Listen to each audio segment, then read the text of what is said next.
Apple Card is the credit card created by Apple. You earn 3% daily cash back up front when you use it to buy a new iPhone 15, AirPods, or any products at Apple. And you can automatically grow your daily cash at 4.15% annual percentage yield when you open a high-yield savings account. Apply for Apple Card in the Wallet app on iPhone. Apple Card subject to credit approval. Savings is available to Apple Card owners subject to eligibility. Savings accounts by Goldman Sachs Bank USA, member FDIC. Terms apply. The holidays are a time to feel and create joy. And what could be more joyous than the look on her face as she unwraps a stunning new jewelry piece from Blue Nile? How about getting 50% off your purchase? Blue Nile offers premium quality, priced below traditional retail. Their online experts are available 24/7 to answer any questions and make sure you've picked the perfect gift. For a limited time, you can get 50% off at BlueNile.com. That's 50% off at BlueNile.com. Hello and welcome to the Paddock and the Pavilion with Stephen Wallace. In each show, Stephen will interview someone connected to the world of horse racing or cricket. On the 30th of April 2011, Frankel won the 2000 Guineas at Newmarket. In one of the most astonishing races in the history of the turf, Frankel, a son of the legendary sire and Derby winner Galileo, scorched the Rowley Mile turf to win the famous classic by 6 lengths. In this podcast, I spoke to Newmarket trainer and racing expert John Berry, a spectator on the day, and jockey Rab Havlin, who provided some expert first-hand insight on the race. Welcome back to the show, John, to talk about Frankel the Wonder Horse. Yeah, Frankel the Wonder Horse, I think is fair to describe him. I don't like him being described as a freak. He wasn't a freak. He was just a very good horse. There was nothing. He didn't break the laws of nature. The genes combined to produce a horse that was just slightly better than the next best, but a lot better. You know, at the top level of athletics, whether human or equine, the margins are very, very slight. You know, the best athlete is percentage of 1% better in overall performance than the second best. But Frankel was just, you know, if you get the 100 meters, so flash across the line, if you get it in humans, if you get one that's consistently can beat the rest by 2 or 3 meters, he's outstanding. And Frankel consistently could beat the best of the rest by quite a lot of lengths. And, you know, he was just, I think he was, I'd go along with Henry Cecil, the best horse anyone's ever seen. Well, on this episode, we're going to talk about his incredible, astonishing 2000 Guineas win. But to start with, as a Newmarket trainer, when did you first become aware of him? I think the first time I knowingly saw him, I didn't know it was him, if that makes sense. But I remember the year he was a 2-year-old.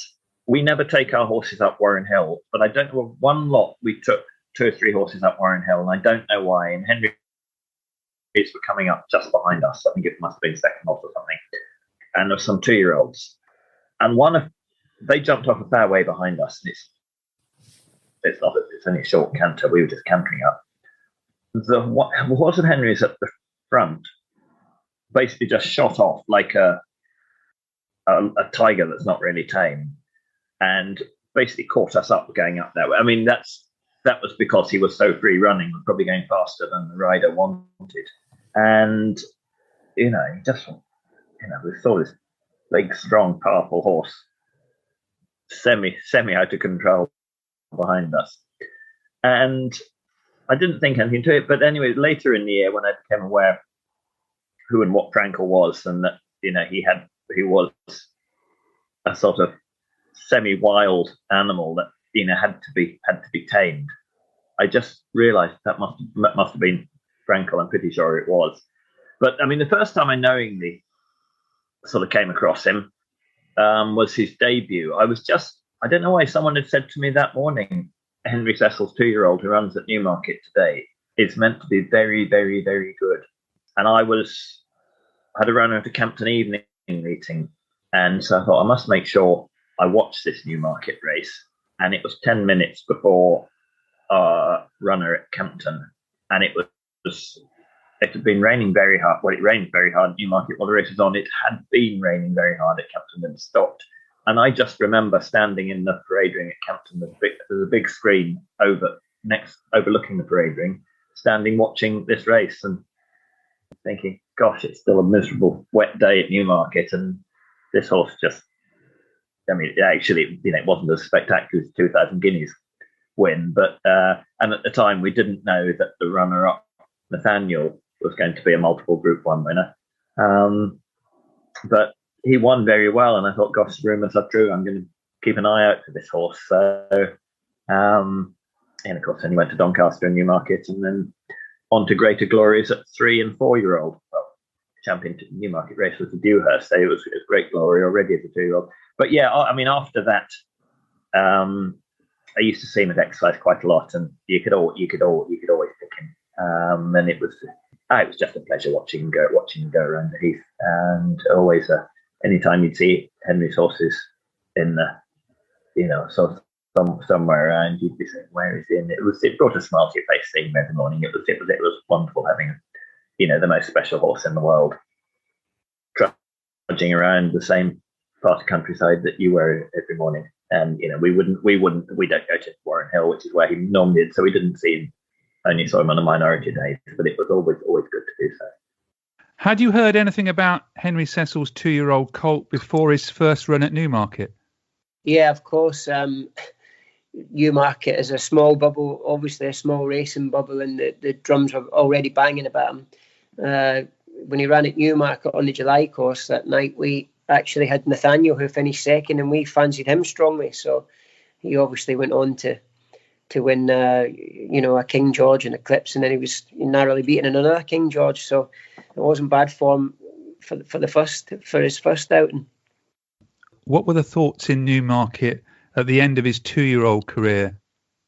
He was obviously, he was in the right hands with, Sir Henry Cecil, and he was the horse going forward. He'd won the Royal Lodge, he'd won the Dewhurst.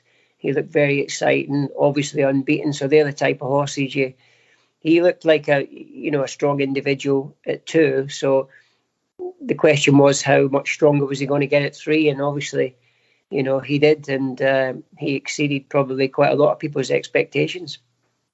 Moving forward, as he was champion 2-year-old, what was the build-up then like to the 2,000 Guineas? Was it all about Frankel or all about Henry?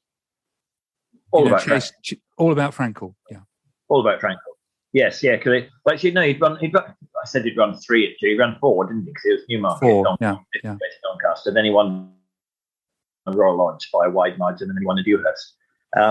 Dewhurst was a bit of an anticlimax because Dream Ahead won the Middle Park, like a very, very good horse, and you weren't sure which of them would be the better on Dewhurst Day, and Dream Ahead didn't give his running. He ran well that day, dropped out. So sort of, Frankel won the Dewhurst well, but you were thinking, well, his main rival didn't run his race, so you weren't certain that he was Dewhurst winner, champion 2-year-old. I think probably putting them joint head of the 3 handicap was fair. But come the spring, he'd won the Greenham very well.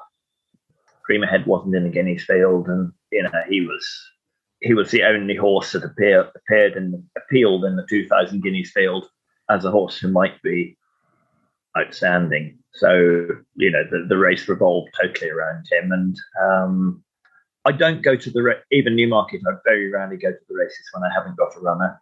We start evening stables at 3:00, so big Newmarket Saturdays in the summer.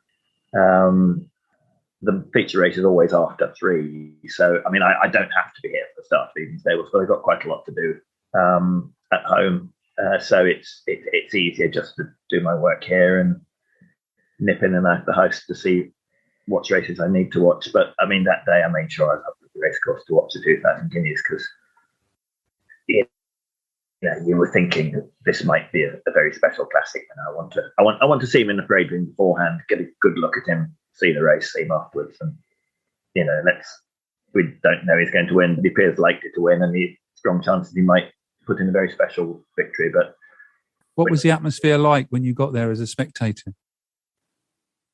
Well, it's 2,000 Guineas Day. Was it different because of him, though? Was it different because of him being there?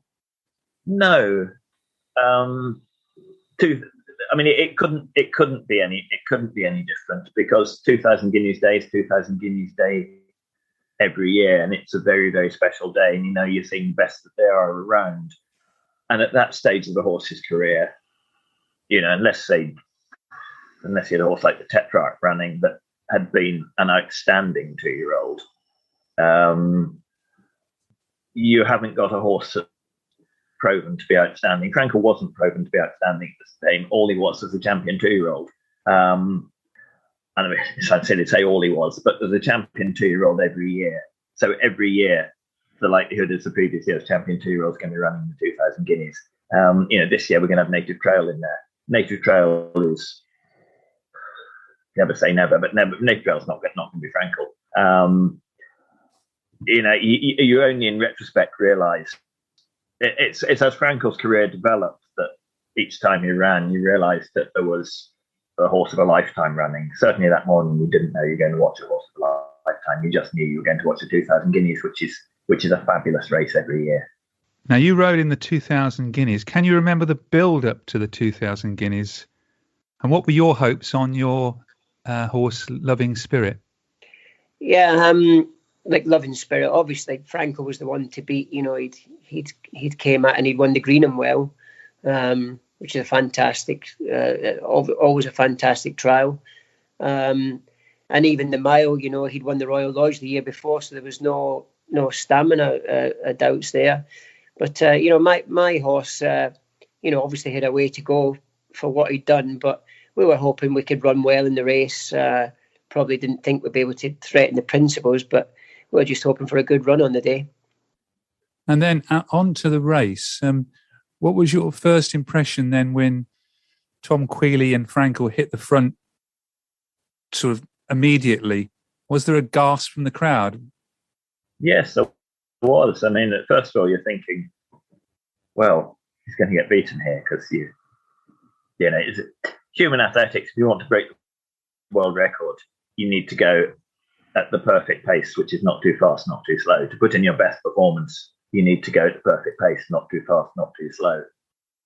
If the best horse in the race goes too fast early on and the next best horse is ridden at a more even tempo, the next best horse will usually beat him.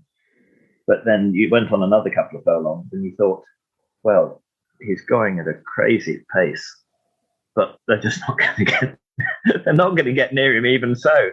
And yeah, I mean, it was, I don't think I've ever seen film Tudor Minstrel's 2,000 Guineas, but I've seen photographs of it, and it was exactly the same.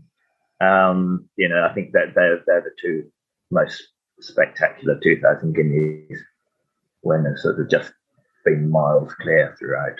And they were more than 60 years apart. Nearly 70, about 65 years apart, whatever they were. Yeah, I mean, it was just by the time he was at the bushes, and he was so far clear, and it was clear that he was going to have broken all the rules and still was going to win by a wide margin anyway. It's the type of thing you'd be clapping 2 furlongs from home. It was that type of race. It was exhilarating because you don't normally expect to see horses do that and still be good enough to win a race at the highest level. Were you surprised that Frankel went straight to the front as he had a pacemaker? I was very surprised he went to the front because previously they tried to sort of harness. He was a very exuberant horse, and they tried to sort of drop him in and get him to relax. And I remember walking the course with James Toller in the morning, and we come up with a plan of what the way the race would pan out. And I thought Michael Hills, he was drawn high, I think, and we thought he's going to take them up the middle so that Frankel could drop in and he'd get a good clean run round or through or whatever. But I remember after about 3 or 4 furlongs, I kind of lost sight of Michael and looked up and thought, Christ, Michael's got a good old clip here. And then before I realised, I could caught Michael at the corner of my eye and realised it was Frankel in front. So, that was a surprise, but obviously they decided to let him use that long stride. They'd obviously worked the horse out by then, and obviously it was a masterstroke. Oh, I read that. So you thought it was the pacemaker as well that had gone? Yeah. Yeah, I thought the pacemaker had gone off quick, and but then when I realised it was Frankel, obviously he'd gone clear by halfway, and it was could he keep going? But obviously he did. So how soon did you realise that you couldn't win the race? How many furlongs? Yeah, I reckon it was about 2 weeks before, I'd say.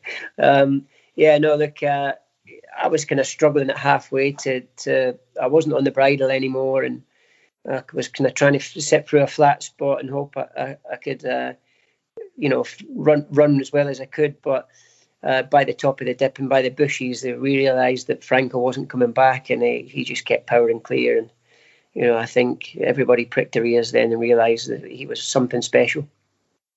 Was the 2011-2000 Guineas unlike a race you'd ever been in before? Well, it was because of the hype.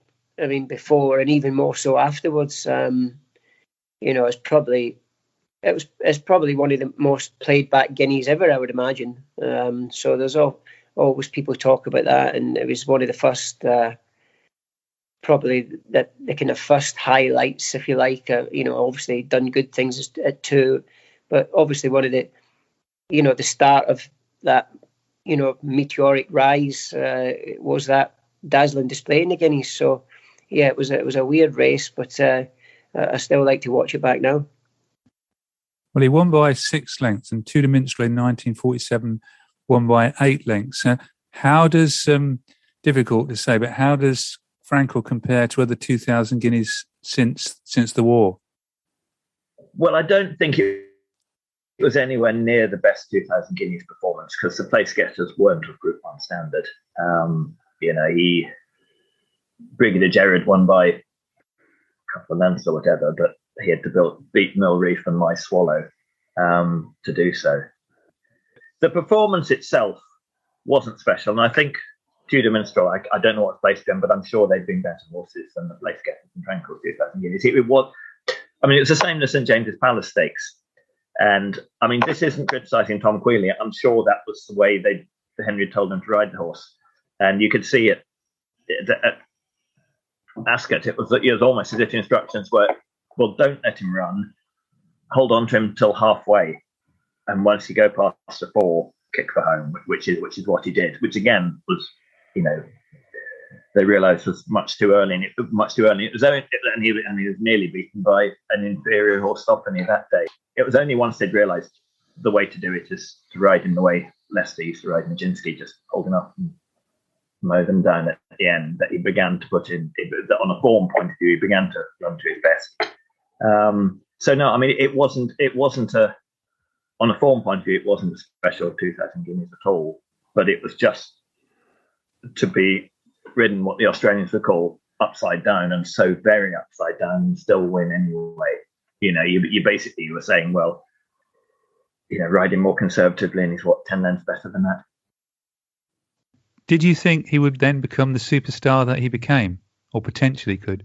Well, I mean, I think that's the day he nailed his colours to the wall and raised the flag. And, from then on in, he was, the crowds grew to go and see him. And wherever he ran, there'd be any jockey not riding in the race would be in the paddock to go and watch him. So he was special in that way. And his notoriety just grew and grew and grew.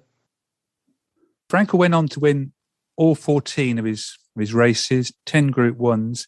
How important was Sir Henry Cecil in handling the colt? Well, I think Henry can take great credit in keeping him unbeaten.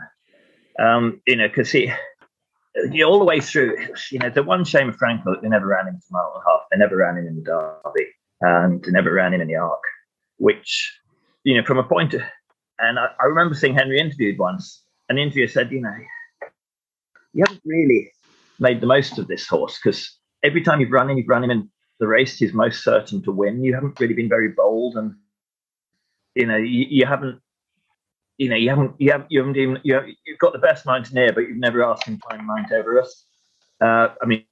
he didn't say it, but that's what it was. You know, he said, you know, if it's a choice between the Arc and the Champion Stakes, you go for the Champion Stakes, etc. If it's, you know, Eclipse and King George, you go for the Eclipse. Which, you know, historically, if you wanted a horse to be proven as a great horse, you had to run him at 1.5 miles.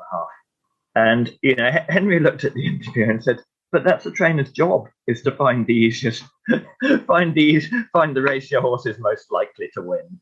So, yeah, I mean, it was wonderful. You know, Henry was the greatest trainer of our time. And at the fact that he had his best horse at the tail end and when he was terminally ill, and, you know, the fact that he kept the unbeaten record. But it would have been nice to see him run 1.5 miles, wouldn't it? I mean, there's two ways of looking at it. Scepter, the winner who ran in all 5 classics in 1902 and won them all but the Derby, and arguably should have won the Derby, but she was badly ridden in the race. She got beat. She made her 3-year-old debut in the Lincoln, resumed the 3 on the Lincoln, and she got beaten quite a few times. She was trained by her owner, Robert Sevier, and who just ran her. But he had to sell her at the end of the season because he was falling on hard times because of his betting. And she went to Alec Taylor as a 4-year-old, and at Manton.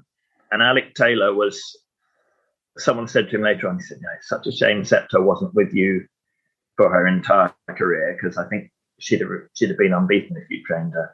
And Alec Taylor, and I mean, it's a lovely thing to say, he said, that very well may be the case, but if I trained her, she wouldn't have won 4 classics.